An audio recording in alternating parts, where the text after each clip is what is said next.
검찰에 이어서 고위공직자 범죄수사처에도 대장동 개발 사업 의혹과 관련한 고발장이 접수됐습니다. 이재명 경기지사는 공수처 수사 대상이 아닌 만큼 이 지사에게 배임 혐의를 적용할 수 있을지는 검찰 수사에서 가려질 것으로 보입니다. 강희경 기자가 보도합니다. 대장동 개발 특혜 의혹과 관련해 한 시민단체가 이재명 경기지사를 고위공직자 범죄수사처에 고발했습니다.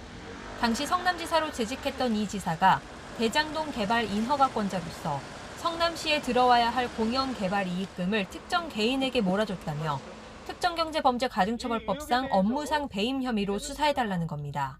공영 개발을 빙자한 사익 추구를 가능하게 한 대장동 개발 특혜 의혹은 부동산 적폐로서 공수처는 접수된 고발장을 토대로 수사 대상인지 등을 검토할 방침입니다. 다만 공수처법상 고위공직자가 아닌 성남시장은 수사 대상에 포함되지 않아서 공수처가 수사에 나서긴 어렵습니다. 5억 원 넘는 규모의 배임 혐의는 검찰의 직접 수사 대상이고 야당에서도 이 지사를 업무상 배임으로 고발하겠다고 밝힌 만큼 공은 결과적으로 검찰로 넘어가게 될 가능성이 큽니다.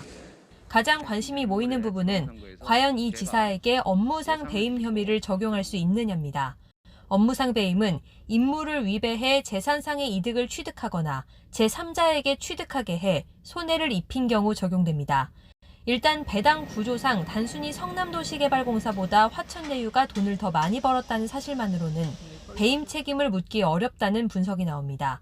그러나 이 지사가 공사에서 독자 개발을 했을 경우 또는 화천대유가 아닌 다른 사업자를 선택했을 경우 성남도시개발공사의 이익이 더 컸을 거란 사실을 알았다면 책임을 물을 여지가 발생합니다.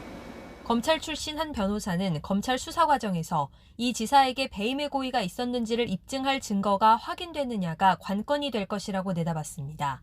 현재 검찰에는 이재명 지사 측이 국민의힘 관계자들을 공직선거법 위반 등의 혐의로 고발한 사건이 먼저 배당돼 수사가 진행되고 있습니다. 검찰은 기록 검토 등을 마치는 대로 조만간 고발인 조사를 진행할 것으로 보입니다.